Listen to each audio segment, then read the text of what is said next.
समझ रहे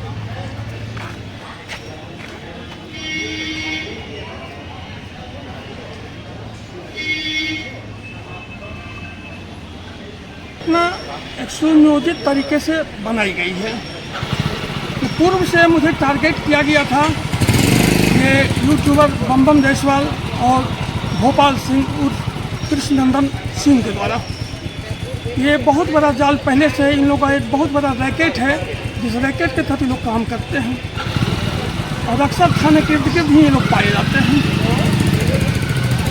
घटना 13 तारीख की है। घटना 13 तारीख को है। 13 जून को मैं अपनी गाड़ी को सर्विसिंग कराने गया था। 8 बजे ज्ञानी राय जो किसी का परम मित्र है के दुकान के आगे गाड़ी लगा दिया और चाबी और गाड़ी दोनों उसको दे करके चला गया। 10 बजे के 50 मिनट उसको फ़ोन किया कि ज्ञानी मेरा गाड़ी धुलाई हो गया। उसने कहा आपका गाड़ी साफ़ हो गया। हम 160 रुपया लेकर के, हमारे पास कुछ नहीं था, मोबाइल भी नहीं था, हाथ में कोई चाबी नहीं था, सिर्फ 160 रुपया लेकर के लुंगी और गंजी पहने में आया और बोला कि मेरे गले में पैसा रख दीजिए। वो सामने खड़ा था, हमने उसके गले में पैसा रख दिया। इसके बाद उसने बताया स्थान से मैंने चाबी लिया और एक चॉकलेट लिया और वहाँ से चला गया। और उसके बाद मुझे कुछ पता नहीं क्या हो रहा है। 5 साढ़े 5 बजे मुझे किसी यूट्यूबर ने ही बताया कि आपके खिलाफ़ जो है न्यूज़ चल रहा है। तो यार कौन सा न्यूज़ चलेगा मेरे खिलाफ़, मुझे समझ में नहीं आया। तब दैनिक जागरण के अभय सिंह जी ने मुझे फ़ोन किया कि क्या बात है। तब मेरा माथा ठनका। तब मैं देखता हूँ ऐसी ऐसी बात है। भोपाल सिंह लाइव होकर के बोल रहे हैं कि सम्मानित शिक्षक का चोला ओढ़ करके चोरी करते हैं। दूसरी तरफ बम जायसवाल की रिपोर्ट चल रही है, जबकि नियम है किसी भी घटना में अगर FIR जब तक नहीं होती है, जब तक घटना का सत्यापन नहीं होता है, तो आप किसी न्यूज़ को वायरल नहीं कर सकते हैं। और उन्होंने लीक से हट के काम किया क्योंकि ये लोग इसी तरह के पेशेवर हैं और इसका बहुत सारा साक्ष्य भविष्य में मैं IT शुल्क दूंगा। उसके बाद मैं थाने गया, वहीं कहीं आवेदन लिखा, आवेदन लिख करके तुरंत थानेदार साहब को दिया और मेरा वहाँ कैमरा CCTV फुटेज में मैं कैद हूँ। संध्या के समय की बात है। इसके बाद लगातार मैं पूछते गया क्या मेरे आवेदन पे क्या हुआ नहीं हुआ, कहीं कुछ नहीं। फिर लगातार इसके बाद मेल की बात होने लगी कि मेल कर लिया जाए, लेकिन प्रतिष्ठा नीलाम होकर के मेल करके क्या करूँगा मैं। मेरी वो स्थिति हो गई तो कि मुझे आत्महत्या की स्थिति आ गई मेरी। और मेरी पत्नी ने मुझे समझाया कि यदि आप आत्महत्या कर लेते हैं तो फिर आपके ऊपर चोरी का धब्बा लग जाएगा, आपको फाइट करना है। आप सदैव गलत के विरुद्ध फाइट किया, आपको फाइट करना होगा।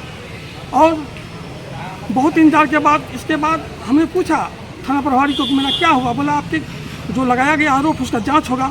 फिर अपर थानाध्यक्षा सुष्मिता कुमारी जी उसके दुकान पर गई, उसका CCTV फुटेज खंगाला।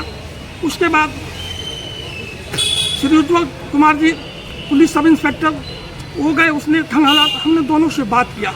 दोनों क्या कहा कि नहीं आपके विरुद्ध कोई तरह का कोई आरोप नहीं, क्योंकि आपको खाली हाथ है और ये आपको फंसाया गया है।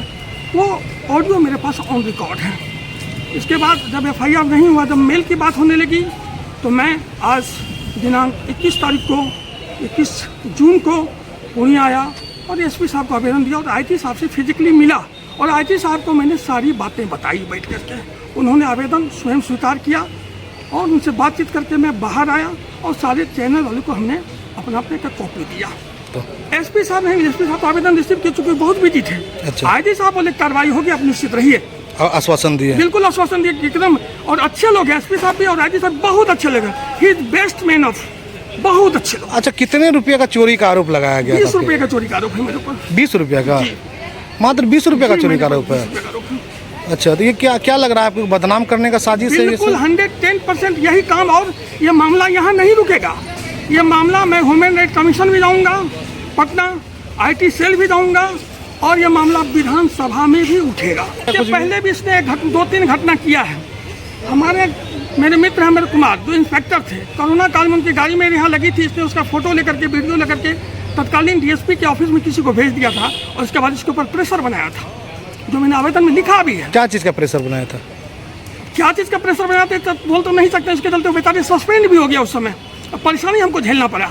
अच्छा, हाँ, ये तभी से इसका दिमाग फिरा हुआ है, और इसके चलने का बोलने का तरीका जो देखिएगा लगेगा सबसे बड़ा थानेदार यह स्वयं है। उससे बोला हूँ कि थाने का CCTV फुटेज और थाना प्रभारी के मोबाइल को खंगाला जाए, तो पता चलेगा इसके दिन भर में कितना बात होता है, कितने बारी थाना जाता है और क्यों जाता है। ये कौन सा रजिस्टर्ड पत्रकार है, क्या है? क्या नाम है आपका? मेरा नाम धनंजय कुमार जायसवाल। कहाँ घर है आपका? अजोकोपा।